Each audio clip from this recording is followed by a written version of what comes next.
me tell you a story. It's my first year as a new high school science teacher, and I'm so eager. I'm so excited. I'm pouring myself into my lesson plans. But I'm slowly coming to this horrifying realization that my students just might not be learning anything. This happens one day.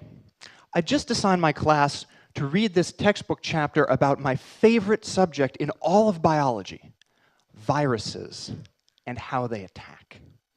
And so I'm so excited to discuss this with them, and I come in and I say, can somebody please explain the main ideas and why this is so cool? There's silence. Finally, my favorite student, she looks me straight in the eye and she says, the reading sucked.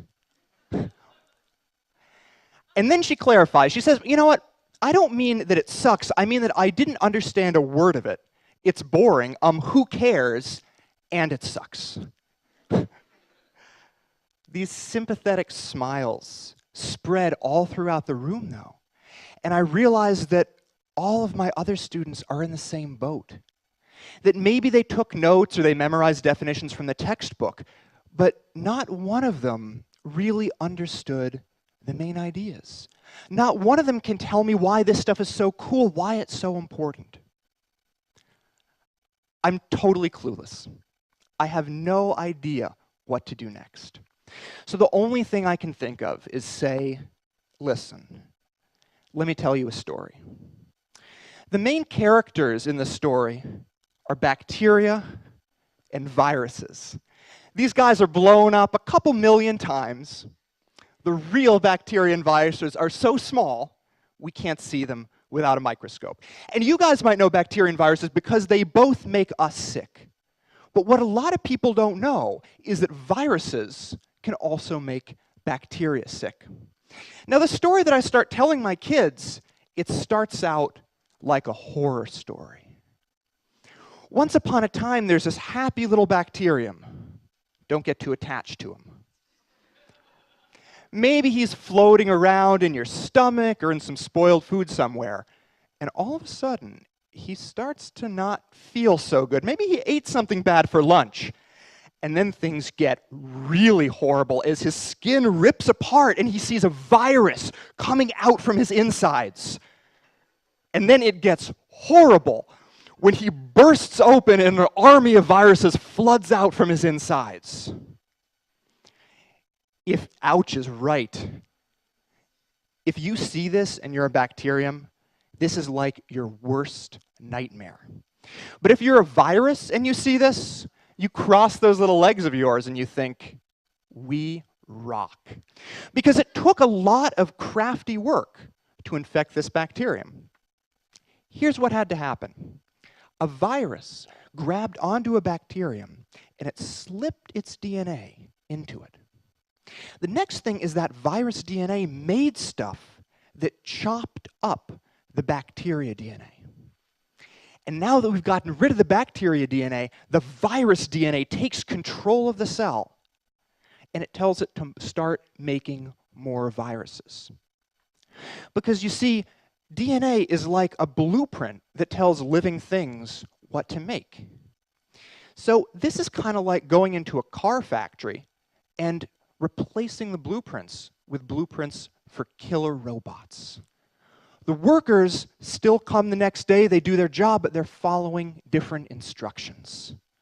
So replacing the bacteria DNA with virus DNA turns the bacteria into a factory for making viruses. That is, until it's so filled with viruses that it bursts. But that's not the only way that viruses infect bacteria. Some are much more crafty.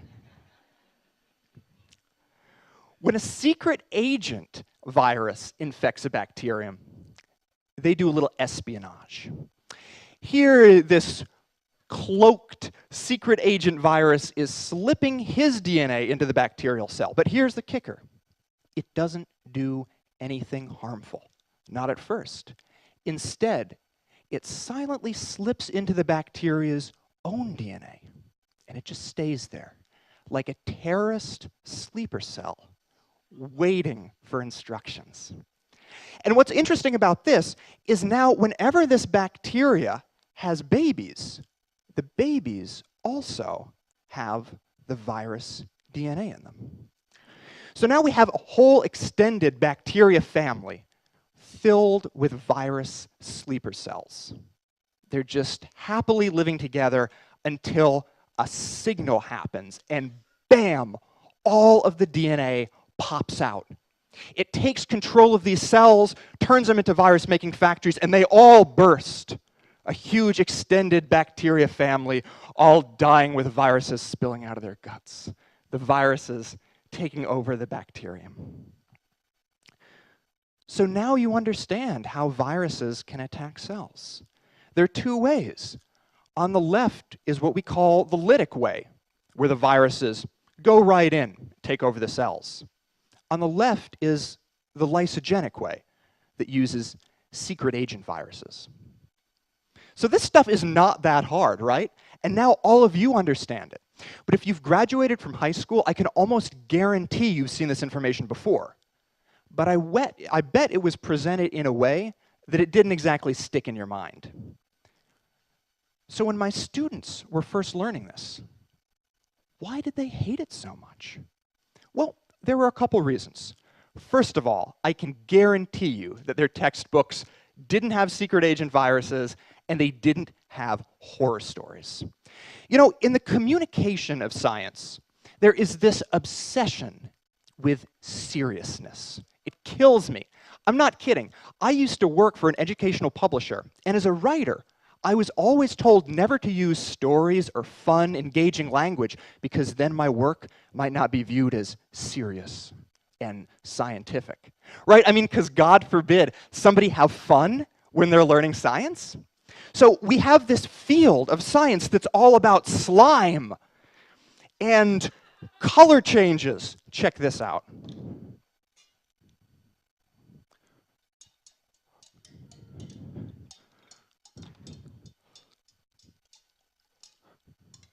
And then we have, of course, as any good scientist has to have, explosions. But if a textbook seems too much fun, it's somehow unscientific. Now, another problem was that the language in their textbook was truly incomprehensible.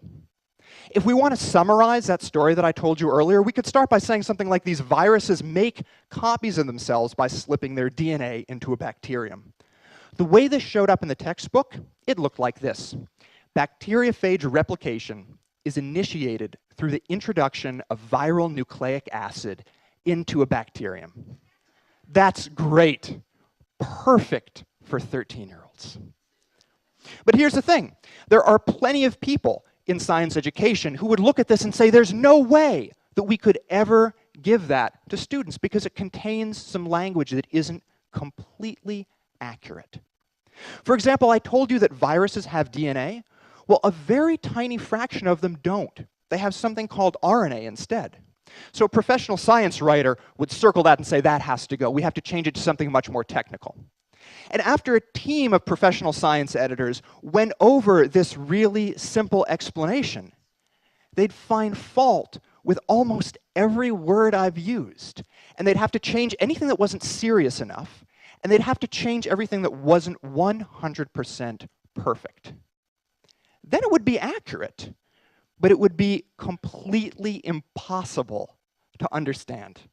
This is horrifying. You know, I keep talking about this idea of telling a story. And it's like science communication has taken on this idea of what I call the tyranny of precision, where you can't just tell a story. It's like science has become that horrible storyteller that we all know, who gives us all the details nobody cares about, where you're like, oh, I met my friend for lunch the other day, and she was wearing these ugly jeans. I mean, they weren't really jeans. They were more kind of like leggings, but like, I guess they're actually kind of more like jeggings, like, but I think, and you're just like, oh my God, what is the point? Or even worse, science education is becoming like that guy who always says, actually. right? You want to be like, oh, dude, we had to get up in the middle of the night and drive 100 miles in total darkness. And that guy's like, actually, it was 87.3 miles.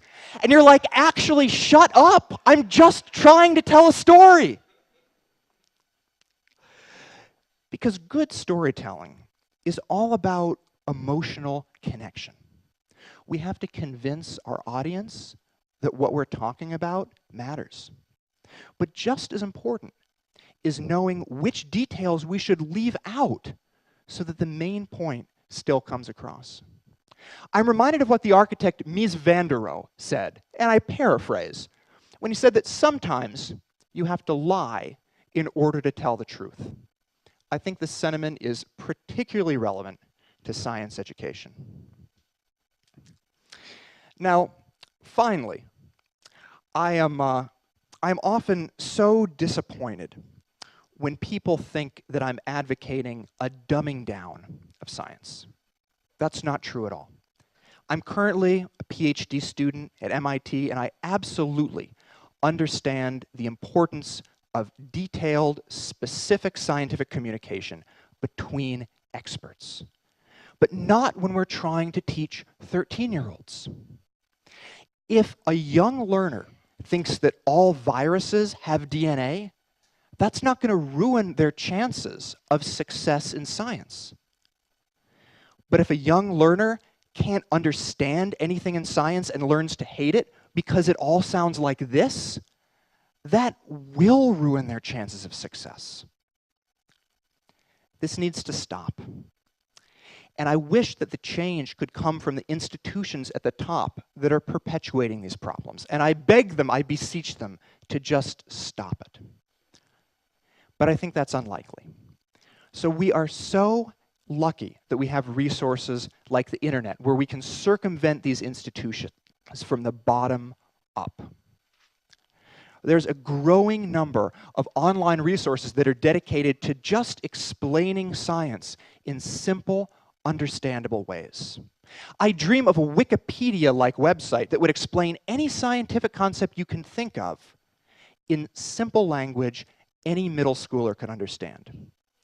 And I myself spend most of my free time making these science videos that I put on YouTube. I explain chemical equilibrium using analogies to awkward middle school dances. And I talk about fuel cells with stories about boys and girls at a summer camp. The feedback that I get is sometimes misspelled, and it's often written in lolcats. But nonetheless, it's so appreciative, so thankful, that I know this is the right way we should be communicating science. There's still so much work left to be done, though. And if you're involved with science in any way, I urge you to join me. Pick up a camera, start to write a blog, whatever. But leave out the seriousness, leave out the jargon. Make me laugh, make me care. Leave out those annoying details that nobody cares about and just get to the point. How should you start? Why don't you say, listen, let me tell you a story. Thank you.